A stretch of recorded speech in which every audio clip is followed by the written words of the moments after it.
ثلاثة. معانا النهارده الكابتن احمد عطيه لاعب تليفونات بني سويف سابقا ووادي دجله وطمية. هنسال الكابتن احمد عطيه رايك في اداء الاهلي والفتره السيئه اللي بيمر بها النادي الاهلي الفتره دي. والله الفترة دي صعبة جدا على النادي الأهلي، جميع اللاعبين مش في مستواهم خالص، وبعض اللاعيبة متهيألي بقى كفاية عليهم آخر موسم ده، وشايف إن في لاعيبة كتير مش بتقدم نفس المستوى اللي كانت بتقدمه مع الأندية الأخرى. والنادي الأهلي إن شاء الله يقدر يحقق حتى الدوري السنة دي، ولو ما حققناش يا ريت بس ناخد المركز الثاني ونقدر نلعب بطولة أفريقيا، لأن دي أهم حاجة بالنسبة للنادي الأهلي.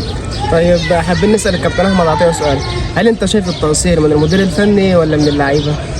لا، الفترة دي بجد تقصير من المدير الفني جدا، وواضح ده حتى اللعيبة بتاع النادي الأهلي كان في 8 في تشكيل أسبانيا مع منتخب مصر، واللعيبة أدت بشكل جيد جدا، وقدرنا نخرج بالتعادل قدام منتخب عالمي ومصنف الأول عالميا.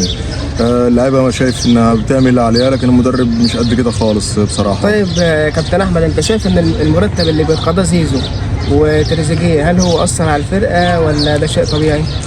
بالنسبة للراتب بتاع اللعيبة هو راتب كبير جدا، بما ان الناس ديت الرواتب دي كانت ممكن مثلا تريزيجيه بياخده في اوروبا وكده، والنادي الاهلي جايبه على اساس ذلك، بس تريزيجيه ممكن شايف انه بيأدي كويس، لكن زيزو بصراحة لسه ما اقنعش الجهاز الفني والجماهير واحلام النادي الاهلي.